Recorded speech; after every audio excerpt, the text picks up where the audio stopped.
55 feet underground, the air hangs thick with damp concrete, stale cigar smoke, and dread. It's April 29th, 1945. The world above is dissolving into dust and fire. In a cramped bunker room, a young woman named Traudl Junge stares at her typewriter. Across from her, a man with a pallid face and a trembling left hand begins to speak. His voice is a dry rasp, but the words are sharp, precise, monstrous. This isn't a surrender. It's a final performance. He's dictating a script for a ghost. With the Red Army just blocks away, why would Hitler spend his last precious hours crafting his last will? What could possibly be so important to say when everything he built was turning to ash? And what does this reveal about the ideas you still encounter today, cleverly disguised in your own life? The answer might terrify you. To understand what is about to happen, you need to picture Berlin in April of 1945. This isn't the city of monuments you see in photographs. It is a vision of hell on earth. Over 2 million Soviet soldiers are tightening a noose of iron and fire around its center, street by bloody street. The sky is permanently black with smoke, and the air tastes of cordite and burning stone. Deep beneath the gardens of the Reich Chancellery lies the Führerbunker, a claustrophobic maze of reinforced concrete. For the last 10 days, this has been the final seat of Nazi power, home to a court of ghosts. Hitler, on his 56th birthday on April 20th, made the final decision to stay and die in the capital. With him are the last of the true believers, his longtime companion Eva Braun, the propaganda minister Joseph Goebbels with his wife and 6 small children, the manipulative party secretary Martin Bormann, and a handful of generals, adjutants, and staff. You have to imagine yourself sealed inside this concrete tomb, where the only connection to the outside world is a crackling telephone line and the rhythmic tremor of the earth as the city above is pulverized into dust. The air is recycled, the food is canned, and the champagne, which flows freely, does nothing to mask the stench of despair. Every day, Hitler gathers his generals in a map room to move the pins of phantom armies, divisions that have long since been encircled or completely annihilated. The men around him play along, their faces grim masks of obedience, because the alternative is to admit that everything they have lived for and killed for is over. The bunker is not a fortress, it is a tomb, and everyone inside knows it. They are just waiting for the door to be sealed. But the true nature of their wait, and the horrors it contained, is far more specific. The final 10 days are a slow, agonizing descent into madness, marked by a series of specific, chilling human actions. The routine that had governed Hitler's life for years begins to fray and then snap. He shuffles through the narrow corridors, his back stooped, his left hand tucked behind him to hide a violent, uncontrollable tremor, a symptom of the Parkinson's disease he reportedly refused to acknowledge. He spends hours staring at the map on the wall, a vast sheet of paper showing a reality that no longer exists outside that room. On April 22nd, the illusion shatters completely. During his daily military conference, he asks about an army group commanded by SS General Felix Steiner, which he had ordered to launch a massive counterattack to relieve Berlin. He is met with silence. Finally, one of his generals admits the truth. Steiner's attack never happened. It couldn't happen. The unit was a skeleton force with no capacity to fight. This is the moment the dam breaks. If you had been in that room, you would have witnessed a man dissolving. Hitler reportedly erupted into a volcanic rage, screaming that he had been betrayed by everyone, that the war was lost. For the first time, he said it out loud. The generals stand frozen, listening to the man they once revered as a god weeping with fury and self-pity, declaring he would stay in Berlin and shoot himself at the last moment. From that point on, the bunker becomes an echo chamber of paranoia. Loyalty is tested and everyone fails. A telegram arrives from Hermann Göring, the head of the Luftwaffe, from his retreat in the Alps. Believing Hitler is trapped and incapacitated, Göring asks for permission to take over leadership of the Reich. Hitler, prodded by the manipulative Martin Bormann, sees this not as a logical question, but as high treason. He reportedly flew into another rage, stripped Göring of all his titles, and ordered his arrest. Then comes the second betrayal, the one that cuts even deeper. News arrives that Heinrich Himmler, the architect of the Holocaust and the man he called Der Treue Heinrich, the loyal Heinrich, has been secretly trying to negotiate a surrender to the Western Allies through a Swedish diplomat. The man responsible for the most grotesque horrors of the regime was trying to save his own skin. This, to Hitler, is the ultimate perfidy. The world he believed he controlled has been revealed as a fiction built on the ambitions of men who are now abandoning him. The atmosphere grows heavy, thick with the humidity of too many people breathing recycled air and the metallic tang of unspoken fear. Joseph Goebbels moves his entire family, including his 6 young children, into a few small rooms in the upper bunker, a clear sign that no one is getting out. The sound of the diesel generator providing power becomes the constant droning heartbeat of their tomb. And as the shelling intensifies, as the concrete walls themselves begin to groan under the impacts, Hitler's paranoia finds a target right inside the bunker. He turns on Hermann Fegelein, Himmler's liaison officer and, more importantly, the husband of Eva Braun's sister. Fegelein is caught trying to slip out of Berlin in civilian clothes. He is dragged back, court-martialed for desertion in a makeshift trial, and taken up to the Chancellery Garden.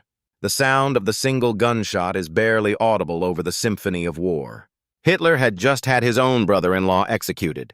The betrayals from his most trusted marshals were nothing compared to the chilling acts of loyalty he would now demand from those who remained. In the dead of night, with the ceiling shaking and the end now hours, not days away, Hitler performs one last surreal act of normalcy. Shortly after midnight on April 29th, he marries Eva Braun. You have to picture the scene. A tiny conference room lit by a single bare bulb. Hitler, dressed in his usual military jacket, and Eva, in a black silk dress, stand before a minor city official named Walter Wagner, who had been pulled from a nearby Volkssturm militia unit to perform the ceremony. Joseph Goebbels and Martin Bormann stand as witnesses, their faces impassive. The marriage license is filled out, but Eva starts to sign her maiden name before crossing it out and writing, Eva Hitler, née Braun. For over a decade, she had been his hidden mistress, a non-entity to the German public. Now, for the first time, she has his name. She will be Frau Hitler for less than 40 hours. This is the ultimate emotional betrayal, not of a person, but of life itself. Think about the person you trust most in the world.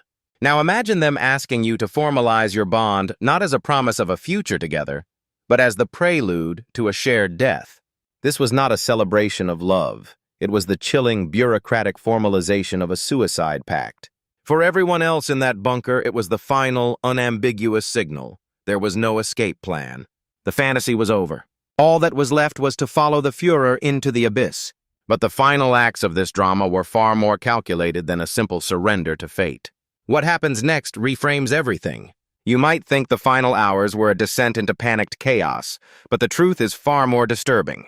The collapse wasn't chaos, it was a meticulously scripted and coordinated performance. The horror wasn't accidental, it was designed. Immediately following the wedding ceremony, Hitler summons his youngest secretary, Traudl Junge. But he doesn't want to dictate a final military order or a scorched earth decree. He wants to dictate his personal and political testaments. He spends hours carefully crafting his final words to the world, blaming the war on international Jewry, expelling the traitor Goering and Himmler from the party, and appointing his successors. He names Grand Admiral Karl Dönitz, head of the Navy, as the new president of Germany, and Joseph Goebbels as the new chancellor. This is a man curating his own legacy in real time, polishing the myth while the world burns. The coordination is chillingly precise. While he dictates, others are carrying out their own final orderly tasks. The remaining staff are instructed to begin systematically burning all personal and official documents in the Chancellery Garden. Albert Speer, his architect and armaments minister, pays a final visit, confessing that he had defied Hitler's Nero decree to destroy all of Germany's infrastructure. Hitler listens, his face showing no emotion, only exhaustion. The system is shutting itself down file by file. Then comes the coldest, most clinical act of all. Hitler had been given cyanide capsules, but he reportedly doubted their efficacy, suspecting the traitor Himmler of supplying him with fakes. So he orders his dog handler to test one on Blondie, his beloved German shepherd. The dog dies instantly. Not satisfied, her puppies are then reportedly taken out into the garden and shot. It is a methodical, emotionless test of a tool. What should make you deeply uncomfortable is that every action was a piece of theater, a final, desperate attempt to control the narrative. But all of this meticulous planning was meant to obscure one final, terrifying secret: the contents of his doctor's private medical log, which will reveal the true nature of his final days. Those medical logs, kept by Dr. Theodore Morell and captured by the Allies after the war, deliver the most unsettling revelation of all. They detail every injection and every pill given to the man known only as Patient A. And what you now understand, what most people never will, is that the Führer of the Third Reich was, in his final years, a pharmaceutical creation. This wasn't about ideology anymore. It was about propping up a physical and neurological wreck to maintain a myth. Morell's notes read like a pharmacologist's nightmare. He was administering a daily cocktail of over 70 different substances. There were injections of testosterone and extracts made from the glands of young bulls. There were powerful barbiturates for sleep and stimulants to wake up. Most significantly, there was Pervitin, a crude form of methamphetamine, and regular doses of Eucadol, a powerful synthetic opioid twice as strong as morphine. The shaking hands, the volcanic rages, the deep paranoia, the moments of listless depression followed by frenzied, delusional energy, these were not just the signs of a leader under stress. They were the textbook symptoms of a man whose body and mind were being systematically ravaged by poly-drug abuse, administered by his own physician. The real systemic horror is not that one man was an addict. It is that the entire system of the Third Reich required it. The men in his inner circle, like Bormann, Goebbels, and Speer, all saw his physical decay. They watched Morell administer the injections, and they said nothing.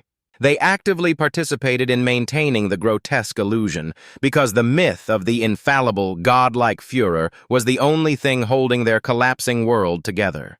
The system could not function without its central deity, even if they had to keep him animated with a syringe full of narcotics.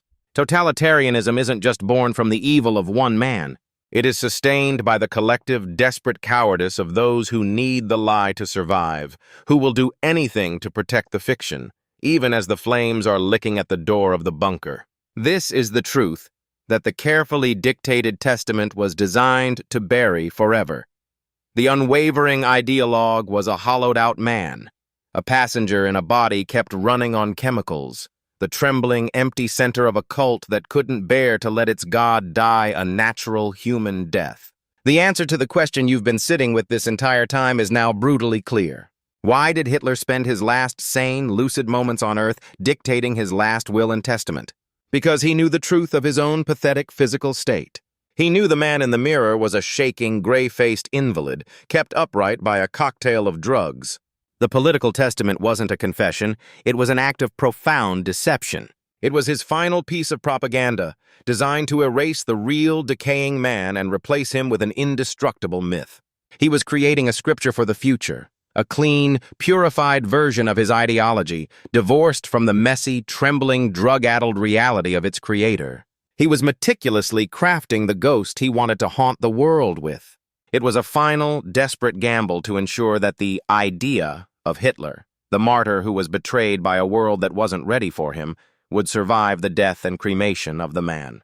He wasn't speaking to the German people of 1945. He was speaking to us now. Return for a moment to that room 55 feet underground, to the young woman at the typewriter, the rhythmic clatter of the keys mingling with the distant thunder of the end of the world. That document she typed wasn't an ending. It was the deliberate planting of a seed. That desperate need to control the narrative, to craft a perfect, unassailable version of reality for public consumption, even when it is built on a foundation of chemical decay and catastrophic failure. You see that every single day. The tools are more sophisticated now, but the bunker mentality is everywhere. It's in the political slogan that erases a devastating truth, the corporate mission statement that hides a toxic reality, the perfectly curated online profile that presents a flawless life. Hitler's final words on paper were not for his followers then. They were for you. He was betting that one day, generations later, someone like you would forget the reality of the shaking, broken man in the bunker and listen only to the seductive, self-pitying story. The most unsettling question is not what he wrote. It's whether somewhere in the world today, his gamble is finally paying off. Subscribe, because the stories they tried to bury are the ones you need to hear the most.